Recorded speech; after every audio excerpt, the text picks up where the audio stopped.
से वो सभी साथी जिन्होंने इस भव्य आयोजन को करने का प्रयास किया है, जो इस कार्यक्रम को आगे बढ़ा रहे हैं, उन सभी साथियों का अभिनंदन करते हुए मैं अपनी बात शुरू करूंगा। साथियों, बाबा साहब डॉक्टर भीमराव अंबेडकर साहब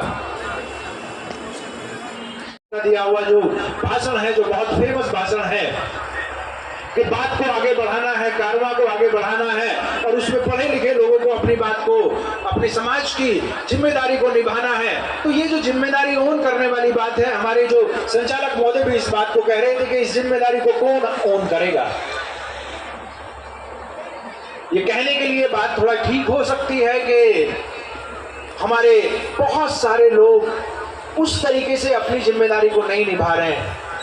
और बाबा साहब का जो 18 मार्च 1956 का जो दर्द था, जो उनकी वाणी में जो दुख था, साथियों उस समय पे कोई बहुत ज्यादा पढ़े लिखे लोग नहीं थे। इस बात को आपको समझना पड़ेगा। उस समय पे संख्या बहुत सीमित थी, इसलिए हम ये नहीं कह सकते कि भाई सारे पढ़े लिखे लोगों के लिए बाबा साहब ने उस तरह की बात की, बल्कि जो संख्या बहुत सीमित थी वो लोग अपनी जिम्मेदारी को नहीं निभा पा रहे थे। लेकिन जैसे जैसे कारवां आगे बढ़ा, 56 से लेके, मैं कहता हूं कि आज 56 से लेके फिर 64 में और 64 से थोड़ा और आगे बढ़ के 78 तक आते आते 6 दिसंबर 1978 एक महत्वपूर्ण दिवस है साथियों। 6 दिसंबर 1978, ये 78 का क्या इशू है?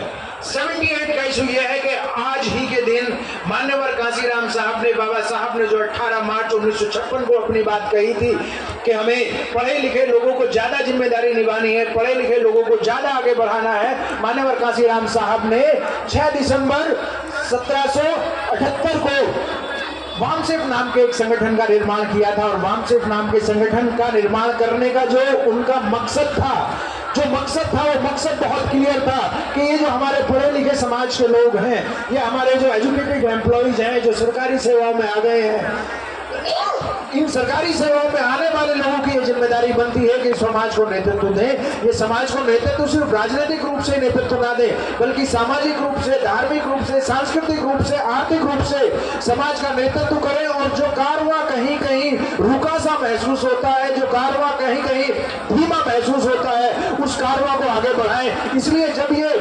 6 दिसंबर 1978 को वामसेफ नाम के संगठन का निर्माण होता है माननीय कांसीराम साहब के द्वारा, तो वो बाबा साहब के उस दुख को दूर करने का प्रयास करते हैं और पढ़े लिखे लोगों के अंदर ये जिम्मेदारी का भाव देते हैं कि आपको सिर्फ अपनी नौकरी ही नहीं करनी है, सरकारी सेवा ही नहीं करनी है, आपको अपना परिवार ही नहीं पालना है, बल्कि आपको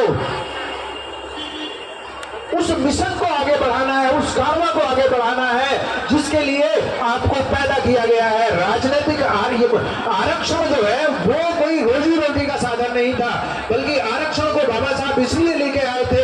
आरक्षण, हालांकि बाबा साहब का कोई प्रोजेक्ट नहीं था आरक्षण का, आप जानते हैं कि वो गांधी ने जबरदस्ती हमारे ऊपर लादा, लेकिन जब आरक्षण लागू हुआ खासतौर पर संविधान के द्वारा, उस समय बाबा साहब का जो मकसद था, वो मकसद ये था कि आरक्षण के द्वारा जब हम लोग ऊंचे पदों पर पहुंच जाएंगे, चाहे वो राजनीतिक आरक्षण हो, चाहे वो शिक्षा या रोजगार में आरक्षण हो, तो वहां पर पहुंच के पूरे समाज का भला तो नहीं होने का है, क्योंकि सीमित संख्या में लोग वहां पे पहुंचेंगे, कुछ व्यक्ति ही वहां पे पहुंचेंगे। लेकिन ये जो व्यक्ति वहां पे पहुंचने वाले हैं, वो वहां पहुंच के समाज के हितों का ध्यान रखेंगे। समाज के हितों का ध्यान रखने के लिए आपको करना क्या है? समाज के हितों को ध्यान रखने के लिए आपको अलग से कुछ खास करने की जरूरत नहीं है।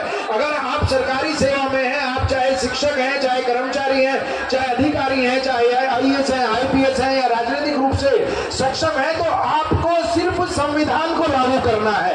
अगर आप संविधान को लागू कर देते हैं, संविधान के प्रति बद्धता अपनी दिखाते हैं, तो आपका काम हो जाएगा, आपको उससे ज्यादा आगे बढ़ने की जरूरत नहीं है। लेकिन मान्यवर कांसीराम साहब इसको एक कदम और आगे बढ़ा के ले जाते हैं और कहते हैं कि ये जो विचार है, ये जो हमारा मिशन है, ये जो हमारा संगठन बन रहा है, ये कोई संगठन नहीं है बल्कि मिशन है। इसका एक ही मकसद है कि कर्मचारियों का संगठन, कर्मचारियों के द्वारा संगठन, लेकिन कर्मचारियों के लिए संगठन नहीं है, ये समाज के लिए संगठन है। जो यहाँ पे पर विषय लिखा गया है, जो विषय बताया गया है कि इस कारवां को पीछे नहीं जाने देना है। वास्तव में इस कारवां को आगे बढ़ाने की जिम्मेदारी माननीय कांशीराम साहब, बाबा साहब के उस आंदोलन को आगे बढ़ाते हुए करते हैं। बाबा साहब किस तरीके से, 3 बातें मैं इसमें कहूंगा कि बाबा साहब क्या वास्तव में अपने पूरे जीवन में उनकी 3 महत्वपूर्ण बातें या 3 महत्वपूर्ण चीजें क्या है जिनके लिए उन्होंने अपना पूरा जीवन लगाया, हम सब के लिए अपना सब कुछ बलिदान किया। उसमें वो चाहते हैं कि जाति का विध्वंस होना चाहिए, जाति को समाप्त किया जाना चाहिए। हमारे अभी जो पुलिस ऑफिसर साहब थे वो इस बात को कह रहे थे कि जाति को ध्वस्त करना है। बाबा साहब 1936 में इस बात को कहते हैं कि हमें जाति का विध्वंस करना है। ये बाबा साहब का पहला उद्देश्य था।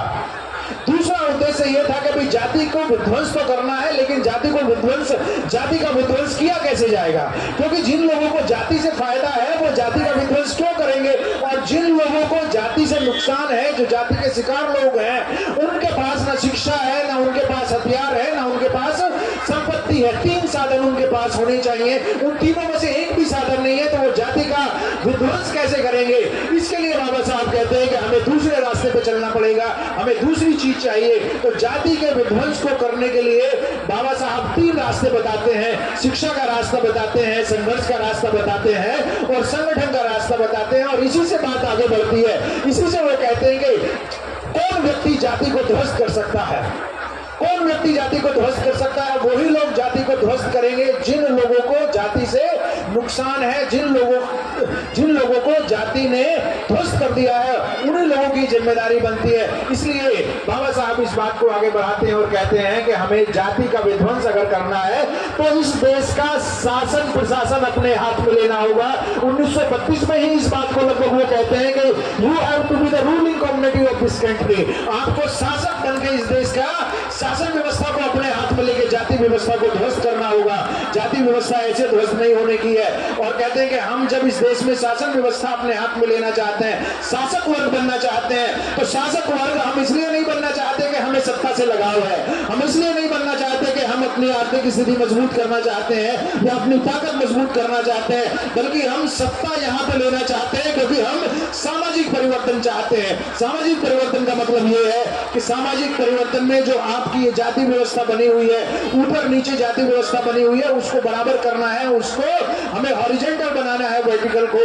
तो जब तक शासक इस काम को नहीं करेंगे तब तक ये कार्य नहीं होना है। और उसके बाद कहते हैं बाबा साहब के सिर्फ हमें यहीं पे नहीं रुक जाना है, हमें जाति व्यवस्था को ध्वस्त करके ही नहीं रुक जाना है, बल्कि हमारा उद्देश्य बहुत महान है। हमारा उद्देश्य महान कैसे है? हमारा उद्देश्य महान इसलिए है कि हमें जाति व्यवस्था को ध्वस्त करके यहाँ पे समता मूलक समाज की स्थापना करनी है। और सिर्फ समता मूलक समाज की स्थापना नहीं करनी है, बल्कि हमें भारत को प्रबुद्ध भारत बनाना है, सम्राट अशोक का भारत बनाना है, फिर से विश्व गुरु और फिर से इसको सोने की चिड़िया बनाना है। ये 3 उद्देश्य बाबा साहब हमारे सामने बना के रखते हैं। तो जाति व्यवस्था को ध्वस्त करिए, शासक कर्ता जमात बनिए और शासक कर्ता जमात बनके फिर हमें सम्राट अशोक का प्रबुद्ध भारत बनाना है। इन तीनों कार्यों को करने के लिए, बाबा साहब की बात को आगे बढ़ाने के लिए माननीय कांशीराम साहब 1978 में, इनफैक्ट 1964 से ही उस कारवां को आगे बढ़ाते हैं और 64 से लेके 78 तक 14 साल इस देश के हर जिले में, इस देश के हर राज्य में जाके अपनी बात को बढ़ाते हैं और सरकारी कर्मचारियों से मिलके, सरकारी जो हमारे एजुकेटेड एम्प्लॉइज हैं उनसे मिलके अपनी बात को समझाने का प्रयास करते हैं। बहुत सारे उनके उस तरह के किस्से कहानियां हैं, किस तरीके से उन्होंने साइकिलों पे चले हैं, किस तरीके से पैदल चले हैं, सारी चीजें लोग जानते हैं। लेकिन वो 78 में एक मजबूत विकल्प के साथ, मजबूत रणनीति के साथ आगे बढ़ते हैं और कहते हैं कि हमें एक वैचारिक मजबूती चाहिए, हमें बुनियादी मजबूती चाहिए। इसलिए वामसेफ जैसे एक चलते फिरते विश्वविद्यालय का निर्माण करते हैं। अगर आप किसी पुराने साथी से मिलेंगे या आप वामसेफ के किसी कार्यकर्ता से मिलेंगे तो वो वामसेफ का कार्यकर्ता किसी प्रोफेसर से कम नहीं है। भारत के चाहे इतिहास की बात करिए, भारत की चाहे संस्कृति की बात करिए, भारत की चाहे पहचान की बात करिए, किसी भी मामले में कोई भी अगर कैटेगराइज्ड व्यक्ति है तो वो किसी विश्वविद्यालय के प्रोफेसर से कम नहीं है। और हम जानते हैं कि आज की तारीख में दुनिया में ओपन यूनिवर्सिटीज का कंसेप्ट है। सो ये एक बड़े तरीके से चीजों को आगे बढ़ाता है, ये आंदोलन चीजों को आगे बढ़ाता है। और फिर जो दूसरी बात आती है कि भैया आपको जाति व्यवस्था को ध्वस्त करना है, तो मान्यवर कांशीराम साहब कहते हैं, और उनका जो जबरदस्त नारा है, आप सब इस चीज को जानते हैं, जाति तोड़ो समाज जोड़ो। जाति तोड़ो समाज जोड़ो मतलब बहुजन समाज बनाइए। जब तक आप बहुजन समाज नहीं बनाएंगे, जब तक आप जाति को तोड़ के बहुजन समाज का निर्माण नहीं करेंगे, तब तक ताकतवर नहीं बनेंगे। जब तक ताकतवर नहीं बनेंगे, आपकी सत्ता नहीं आ सकती है, आप व्यवस्था परिवर्तन नहीं कर सकते हैं। इसीलिए साथियों, बाबा साहब की बात को आगे बढ़ाते हुए, चाहे वो पढ़े लिखे लोगों के लिए हो, चाहे वो समाज के लिए हो, इस बात को आगे बढ़ाते हुए वो अपनी मान्यवर कांशीराम साहब अपनी रणनीति के द्वारा समाज में वो जान फूंकने का प्रयास करते हैं, तो बहुजन समाज को जलाने का प्रयास करते हैं। और सिर्फ जलाने का प्रयास ही नहीं करते हैं, बल्कि बहुजन समाज के द्वारा सत्ता प्राप्ति के रास्ते को दिखाते हैं। और अपने संघर्ष के द्वारा, जिस बात को हम बाबा साहब के लिए कहते हैं, मान्यवर कांशीराम साहब की, एक व्यक्ति अगर चाहे तो अपने दृढ़ निश्चय के द्वारा बहुत कुछ परिवर्तित कर सकता है। मान्यवर कांशीराम साहब ने भी अपने जीवन के द्वारा बता दिया। और वो, क्योंकि हम जानते हैं कि ये अपनी बात समाप्त करूंगा, तो मान्यवर कांशीराम साहब जब हमें समाज को जोड़ने की बात कर रहे हैं, तो वो हमारे सामने जो यहाँ पे आप देख रहे हैं, जितने हमारे 5, 6 या 10 लोगों के जो चित्र यहाँ पे लगे हुए हैं, बल्कि कांशीराम साहब कहते हैं कि देश के अंदर लगभग 150 ऐसे क्रांतिकारी हैं। इन क्रांतिकारियों ने देश के हर हिस्से में, हर राज्य में सामाजिक परिवर्तन के आंदोलन को चलाया है, लेकिन हम उनको जानते नहीं है, हम उनको पहचानते नहीं है। बाबा साहब ने जो आंदोलन चलाया, ज्योतिबा फुले ने जो आंदोलन चलाया, और देश के अलग अलग राज्यों में जो सामाजिक क्रांतिकारियों ने आंदोलन चलाया, उन लोगों को, उन क्रांतिकारियों को, हमारे पूर्वजों को मान्यवर कांशीराम साहब ने हमें वापस कर दिया, हमें पहचान दिया। और जो बहुजन आंदोलन टुकड़ों में टूटा हुआ था, उस बहुजन आंदोलन को बड़ा बना के राष्ट्रीय फलक पर स्थापित करने का प्रयास करते हैं, जिससे कि हमें ताकत मिलती है। हमें पता पड़ता है कि ज्योतिबा फुले, सावित्रीबाई फुले हमारे समाज के लोग हैं, अयोध्यादास हमारे समाज के लोग हैं, साहू जी महाराज हमारे समाज के लोग हैं, पेरियार साहब हमारे समाज के लोग हैं। तो हमें अपनी जड़ों को तलाश करने में बहुत आसानी होती है। और अंततः वो कहते हैं कि आपको अंधविश्वास को समाप्त करना है, आपको जितनी भी कुरीतियां हैं उनको समाप्त करना है। जब आप बुद्धिवादी हो जाते हैं, जब रेशनल तरीके से चीजों को सोचने लगते हैं, जो बाबा साहब हमें समझाने का प्रयास करते हैं, बुद्धिज्म सिर्फ एक धर्म नहीं है साथियों, इस चीज को समझने की जरूरत है। बुद्धिज्म एक धर्म नहीं है, बल्कि जीवन जीने की एक पद्धति है, वैज्ञानिक पद्धति है, लोकतांत्रिक पद्धति है। बुद्ध जो है वो हमें सामाजिक क्रांति के रूप में, सामाजिक, सांस्कृतिक, राजनीतिक क्रांति के रूप में सामने आते हैं। तो इस बात को समझने की जरूरत है कि मान्यवर कांशीराम साहब, और मान्यवर कांशीराम साहब ने बाबा साहब के उस विचार को, जो कि बुद्धिज्म, क्योंकि बाबा साहब खुद 1956 में इस बात को कहते हैं कि ये कोई धर्म का मामला नहीं है, ये कोई इस तरीके से नहीं है, पूजा पद्धति का मामला नहीं है, बल्कि सामाजिक परिवर्तन का मामला है। इसीलिए वो बुद्धायन धम्मा में बुद्धिज्म को कहते हैं कि ये विश्व के पुनर्निर्माण की व्यवस्था है। इसलिए हम इस आंदोलन को एक कली के रूप में देखते हैं कि जो बाबा साहब से लेके मान्यवर कांशीराम साहब और अब समाज के लाखों करोड़ों लोग इस आंदोलन को आगे बढ़ाने का प्रयास कर रहे हैं। सो हम जब बाबा साहब को आज 6 दिसंबर को याद कर रहे हैं, तो हमें 6 दिसंबर को उनको जो हम पुष्पांजलि अर्पित कर रहे हैं, उनके त्याग और बलिदान को याद कर रहे हैं। उसके साथ साथ हमें इस चीज को भी समझने का प्रयास करना पड़ेगा कि उनके विचार क्या थे और उनके विचारों को कैसे लागू किया जा सकता है। इसके लिए मान्यवर कांशीराम साहब हमारे सामने रणनीति पेश करते हैं कि उस रणनीति के द्वारा हम बाबा साहब के विचारों को, बाबा साहब ने जो 3 हमारे सामने महान उद्देश्य रखे हैं, उन 3 विचारों को हम अमली जामा पहना सकते हैं। इन्हीं शब्दों के साथ मैं अपनी बात को समाप्त करता हूं। आपने मेरी बात को सुना।